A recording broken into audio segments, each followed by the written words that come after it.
নির্মাণ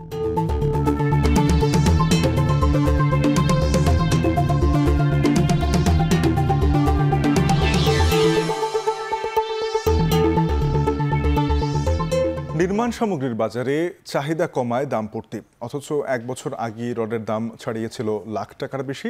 এখন সে রড বিক্রি হচ্ছে 90,000-এর ঘরে। এসব নিয়ে আলোচনার সঙ্গে থাকছে চাল নিয়ে কেন থামছে না চালবাজি, সঙ্গে স্বর্ণের বাজার ও মুদ্রা বাজার। আলোচনা করব দেশের শেয়ার বাজারে বিনিয়োগ লেনদেন নিয়েও, সঙ্গে বন্দর ও হাটের খবর। এ নিয়ে সপ্তাহের ভাগশেষে সাথে আছে তানজিম শাফিন। অবকাঠামো নির্মাণে ধীর গতির ফলে রড, সিমেন্ট সহ বিভিন্ন উপকরণের চাহিদা কমেছে, ফলে দেশের বাজারে উৎপাদন ও দাম দুটোই কমেছে।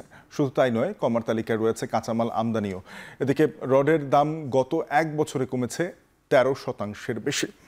আমরা নির্মাণ সামগ্রীর যেই চলতি মূল্য রয়েছে সেটি দেখে নিতে পারি। ইটের দাম আমরা দেখছি, বাংলা ইট প্রতি পিস 14 থেকে 15 টাকা, সিরামিক ইট 18 থেকে 24 টাকা, হোল ব্লক 14 থেকে 18 টাকা। বালুর বাজারে সাদা বালু প্রতি সিএফটি 22 থেকে 35 টাকা, লাল বালু 90 থেকে 110 টাকা প্রতি সিএফটি এবং ভিটি বালু 12 থেকে 16 টাকা প্রতি সিএফটির দাম।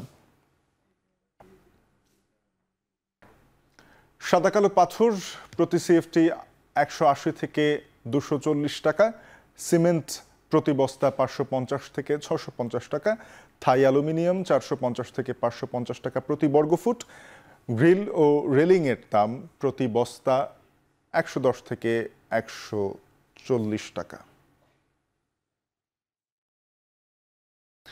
রডের বাজার দরে আমরা যেটি দেখছি যে বছর ব্যবধানে MS 40 গ্রেডের রড 10% পর্যন্ত দাম কমেছে, MS 60 গ্রেডের রড 13% বেশি দাম কমেছে। এক বছর আগে MS 40 গ্রেড রড বিক্রি হতো 78 থেকে 82,500 টাকা পর্যন্ত, যা বর্তমান মূল্য 78,500 থেকে 80,000 পর্যন্ত। এবং MS 60 গ্রেড রডের ক্ষেত্রে, যেটি এক বছর আগে 97,500 থেকে 99,500 পর্যন্ত বা প্রায় 1 লাখ টাকা দাম ছিল, এখন তা কমে 83,500 থেকে 87,000-এ নেমে এসেছে। অর্থাৎ যারা নতুন কোনো অবকাঠামো নির্মাণে হাত দিতে চান তাদের জন্য এটি একটি ভালো সুযোগ, যেখানে নির্মাণ সামগ্রীর দাম অনেকটা কমে এসেছে। এদিকে ভরা মৌসুমেও স্বাভাবিক হয়নি চালের বাজার। এখনও সরকার নির্ধারিত দামের চেয়ে বেশি দরে বিক্রির অভিযোগ রয়েছে। আটাশ চালের মাসিক মূল্য বৃদ্ধি ঠেকেছে 8%। আমরা চালের দামের হালনাগাদ তথ্য দেখে নিতে পারি। ট্রেডিং কর্পোরেশন বাংলাদেশের সূত্র বলছে, মিনিকেট বাজারে বিক্রি হচ্ছে 75 থেকে 85 টাকা কেজিতে, যা মাস ব্যবধানে দাম বাড়েনি, তবে বছর ব্যবধানে 15% বেশি বেড়েছে মিনিকেট চালের দাম। এক বছর আগে প্রতি কেজি মিনিকেটের দাম ছিল 60 থেকে 78 টাকা প্রতি কেজি, এখন তা 75 থেকে 85 টাকায় দাঁড়িয়েছে। আটাশ চালের ক্ষেত্রে মাসিক মূল্য বৃদ্ধি 8% দাঁড়িয়েছে। বর্তমান মূল্য 60 থেকে 75 টাকা প্রতি কেজি, এক মাস আগেও ছিল 60 থেকে 65 টাকা, এক বছর আগে যেটি 54 থেকে 58 টাকা প্রতি কেজি ছিল। স্বর্ণের ক্ষেত্রে মাস ব্যবধানে দাম না বাড়লেও বছর ব্যবধানে 10%-এর বেশি দাম বেড়েছে। স্বর্ণা চাল বর্তমানে প্রতি কেজি বিক্রি হচ্ছে 55 থেকে 60 টাকায়, যা এক বছর আগে বিক্রি হচ্ছিল 50 থেকে 54 টাকায়। এবার স্বর্ণের বাজার থেকে কিছু তথ্য জানাতে চাই। কমছে স্বর্ণের দাম, ভালো মানের স্বর্ণ বিক্রি হচ্ছে 1,71,000 টাকা ভরিতে, অর্থাৎ আমরা কথা বলছি হলমার্ককৃত 22 ক্যারেট স্বর্ণ নিয়ে। অন্যদিকে বিশ্ববাজারে স্বর্ণের দাম কমে আউন্স প্রতি বিক্রি হচ্ছে 3,401 মার্কিন ডলারে। আমরা স্বর্ণের দেশের বাজারে যে দাম সেটি দেখে নেই প্রথমেই। বাংলাদেশের ইতিহাসে সর্বোচ্চ স্বর্ণের দাম উঠেছিল এবছর এপ্রিলে 1,77,888 টাকা প্রতি ভরি 22 ক্যারেট হলমার্ককৃত স্বর্ণের দাম উঠেছিল তখন। এরপর থেকে টানা 2 মাস দাম কমতির দিকে। মে মাসে 1,74,528 টাকায় দাঁড়ায় প্রতি ভরি স্বর্ণ, বর্তমান মূল্য 1,71,601 টাকা প্রতি ভরি। আমরা বিশ্ববাজারে স্বর্ণের দামের ক্ষেত্রেও একই রকম একটি চিত্র দেখতে পাই। স্বর্ণের দাম বেড়ে গিয়েছিল মে, জুন, জুলাই নাগাদ। আগস্টের শুরুতে দাম কিছুটা কমতির দিকে। প্রতি আউন্স বিক্রি হচ্ছে $3401, যেটি জুলাই মাসের শেষ দিকে বিক্রি হচ্ছিল $3436। জুন মাসে যদিও $3373, এবং এর আগের মাসগুলোতে আমরা দেখেছি যে ক্রমান্বয়ে দাম যেটি বেড়ে চলেছিল সেটি সর্বোচ্চ দামে উঠেছিল জুলাই মাসে। মে মাসে আরও কম ছিল, $3206, এপ্রিলে $2952, মার্চে $2835। এভাবে স্বর্ণের দাম ওঠানামার মধ্যে থাকলেও সবসময়, যেহেতু এটি এমন একটি ধাতু যার পরিমাণ পৃথিবীব্যাপী সীমিত, নির্দিষ্ট, তাই এর দাম আসলে খুব একটা কমে না, কখনো বেড়েই যায়। এবং এটি মূলত সঞ্চয়ের একটি বড় মাধ্যম হিসেবে বিভিন্ন দেশ যেমন ব্যবহার করে, তেমনি ব্যক্তি পর্যায়েও স্বর্ণের সেই চাহিদাটা রয়েছে।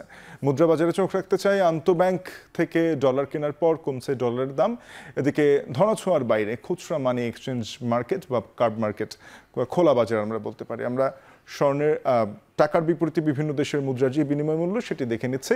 মার্কিন ডলারের ক্রয় মূল্য $121.35, বিক্রয় মূল্য $121.90। ইউরোর ক্রয় মূল্য $141.48, বিক্রয় মূল্য $142.13। ব্রিটিশ পাউন্ড $162.06 ক্রয় মূল্য, বিক্রয় মূল্য $162.84। ভারতীয় রুপির ক্রয় মূল্য $1.38, বিক্রয় মূল্য $1.39। চাইনিজ ইউয়ান $16.88 ক্রয় মূল্য, বিক্রয় মূল্য $16.96। আরও বেশ কিছু বৈদেশিক মুদ্রার সাথে বিনিময় মূল্য দেখে নেব। অস্ট্রেলিয়ান ডলার $78.88 ক্রয় মূল্য, বিক্রয় মূল্য $79.29। সিঙ্গাপুর ডলার $94.34 ক্রয় মূল্য, বিক্রয় মূল্য $94.87। কানাডিয়ান ডলার $88.29 ক্রয় মূল্য, বিক্রয় মূল্য $88.71।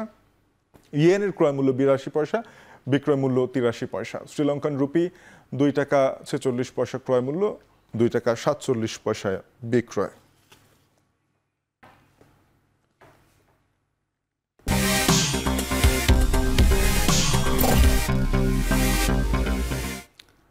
পুঁজিবাজারে 2 সপ্তাহের টানা উত্থান খুব একটা টেকসই হলো না। চলতি সপ্তাহের লেনদেনের দিকে চোখ রাখলে সেটি কিছুটা হলেও আঁচ করা যায়। চলতি সপ্তাহের শেষ কার্যদিবসে ঢাকা স্টক এক্সচেঞ্জ সূচক হারিয়েছে 63 পয়েন্ট। লেনদেন হয়েছে 706.40 টাকা, যা আগের দিনের তুলনায় 183.55 টাকা কম। আজকের দিনের লেনদেনের তথ্য দেখে নিতে পারি। ডিএসইএক্স দাঁড়িয়েছে 5408 পয়েন্টে, আজকের দিনে কমেছে 63 পয়েন্ট। লেনদেন হয়েছে 706.40 টাকার, লেনদেন কমেছে 183.55 টাকার, এবং বেশিরভাগ প্রতিষ্ঠানের শেয়ার দর কমেছে। 268টি প্রতিষ্ঠান শেয়ারের দর হারিয়েছে, দর বেড়েছে 79টির, এবং দর অপরিবর্তিত থেকেছে 51টি প্রতিষ্ঠানের শেয়ারের। ঢাকার পুঁজিবাজারে সাপ্তাহিক লেনদেনে সার্বিক সূচক 35 পয়েন্ট কমেছে। লেনদেনের দিকে সপ্তাহের শুরুর দিনগুলো থেকে কমে এসেছে, তবে মূলধন বেড়েছে 2,856 কোটি টাকার মতো, বা প্রায় 3,000 কোটি টাকার মতো। আমরা সাপ্তাহিক লেনদেনের তথ্য দেখে নিতে পারি। এ সপ্তাহের 4 কার্যদিবসে 3 কার্যদিবসে আমরা দেখছি যে সূচকের শেষ 3 কার্যদিবসে সূচকের অব্যাহত পতন। তবে সপ্তাহ শুরু হয়েছিল ইতিবাচকতার মধ্য দিয়ে। 92 পয়েন্টের উত্থান এবং 1,000 কোটি টাকার বেশি লেনদেন ছিল সেদিন। তবে এরপরই লেনদেন কমে আসে 911 কোটি টাকায়। তারপরে একদিন সরকারি ছুটি কাটিয়ে 889 কোটি টাকার লেনদেন, এবং সপ্তাহ শেষ হলো 706 কোটি টাকার লেনদেনের মধ্য দিয়ে।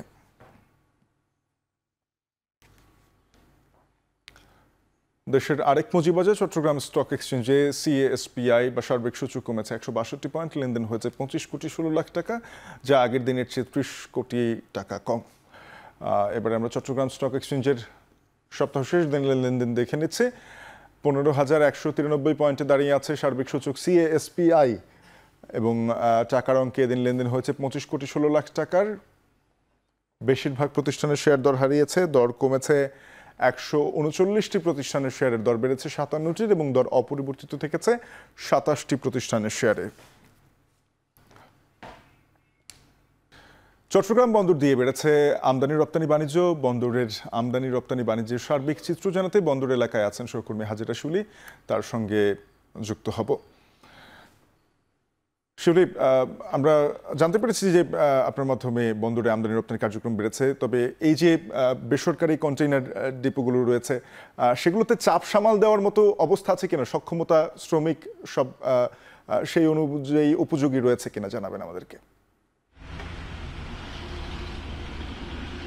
বেসরকারি কন্টেইনার ডিপোগুলো নিয়ে আমদানি রপ্তানিকারকদের সবসময় অভিযোগ থাকে যে ডিপোগুলো তাদের সক্ষমতার অতিরিক্ত বর্তমানে পণ্য নিলেও তাদের সেই সক্ষমতা নেই, এবং তারা সবসময় অভিযোগ করে যে ডিপোগুলো শ্রমিক কম থাকে এবং তাদের সে কারণে পণ্য হ্যান্ডলিং বা ডেলিভারিতে দেরি হয়।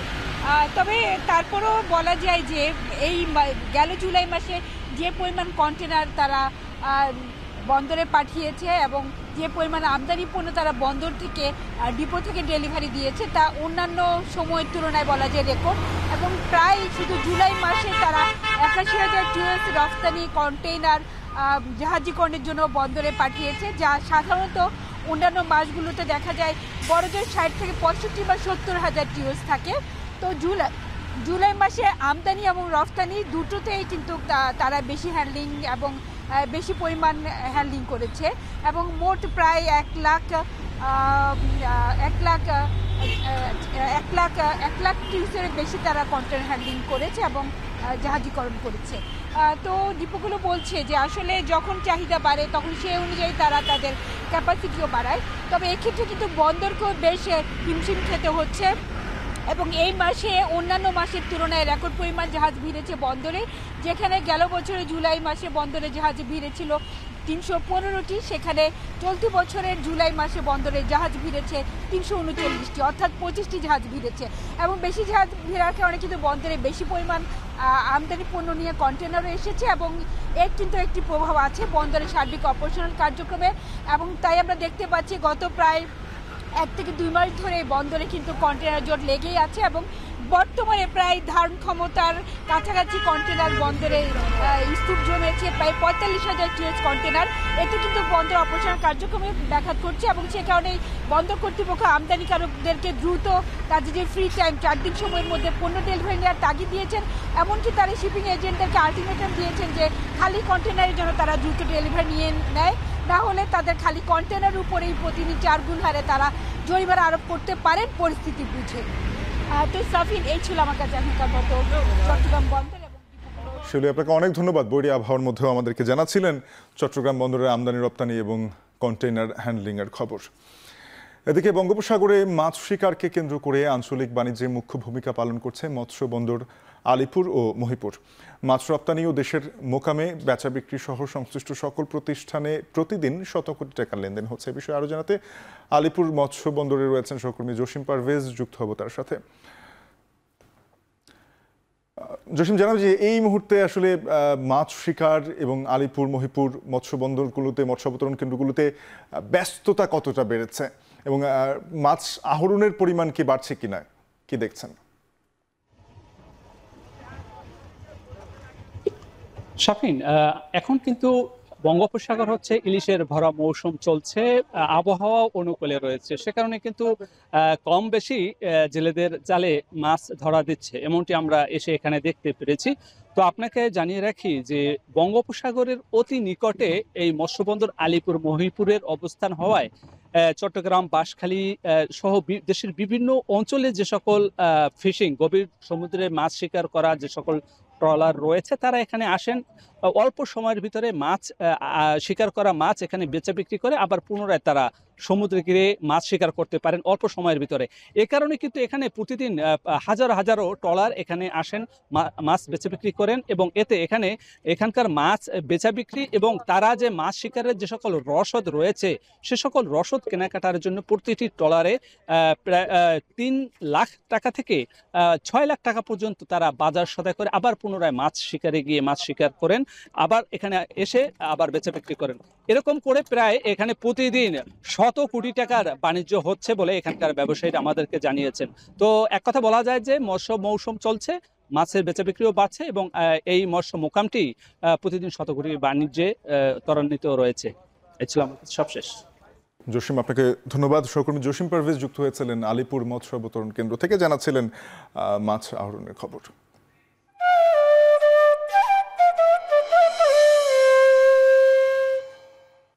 রাজশাহীতে যে কোনো পণ্যের সাশ্রয়ী মূল্যের বাজার হিসেবে পরিচিত কাঁকনহাট। এই হাটে এবার কমেছে গরুর দাম। হাটে আকার ভেদে গরু বিক্রি হচ্ছে 55 থেকে 85 হাজার টাকা পর্যন্ত। এ নিয়ে আরো জানিয়েছেন সহকর্মী রাকিবুল হাসান। রাজশাহীর জমজমাট পশুর বাজারগুলোর মধ্যে কাঁকনহাট একটি, কেননা এখানকার আশপাশে ঘর গৃহস্থে যে সমস্ত পশু লালন পালন হয় সেগুলোই এখানে বিক্রি করেন এখানকার গৃহস্থরা। প্রত্যেক বৃহস্পতিবার কাঁকনে হাট বসে গরুর বেচা কেনার। এতে আশপাশ থেকে শুরু করে বিভিন্ন জেলা থেকে আসেন ব্যাপারীরা। তবে গেল কয়েক সপ্তাহ থেকে গরুর দাম পড়েছে বলে জানাচ্ছেন ব্যবসায়ী এবং এখানকার ইজারাদাররা। তারা বলছেন যে বাজারে যে পরিমাণ আসলে মাংসের দাম সে তুলনায় আসলে গরুর দাম পাচ্ছেন না তারা। এর কারণ হিসেবে তারা বলছেন গরুর অধিক পরিমাণে আসলে মজুদ বা সরবরাহ। এখানে যখন গরুর যোগানটি বাড়ে সে তুলনা আসলে ব্যাপারী না থাকার কারণে দামটি কমতে থাকে। এই অবস্থা আরো 1 মাস পর্যন্ত থাকবে বলছেন এখানকার ব্যবসায়ীরা। এই অবস্থায় যারা গৃহস্থরা আছেন তারা বলছেন প্রায় 1 মাস না পেরোনো পর্যন্ত এই অবস্থায় থাকবে। রাকিবুল হাসান, এখন, রাজশাহী। রাজশাহীর কাঁকনহাটে পশু বিক্রির খবর জানছিলাম। নওগাঁ জেলা প্রশাসন ও বন বিভাগের আয়োজনে চলছে সপ্তাহব্যাপী বৃক্ষ মেলা। মেলায় 42টি স্টলে স্থান পেয়েছে ফলদ, বনজ, ঔষধি ও শোভাবর্ধনকারী গাছ সহ বিভিন্ন রকম গাছ। এছাড়া মেলাকে ঘিরে বসেছে বিভিন্ন খাবারের দোকান। নওগাঁ শহরের নওজোয়ান মাঠ মেলা প্রাঙ্গণ থেকে এ বিষয়ে জানাতে যুক্ত হচ্ছেন সহকর্মী আব্বাস আলী। আব্বাস, বিকেলবেলা মেলায় বৃক্ষপ্রেমীদের ভিড় কেমন দেখছেন?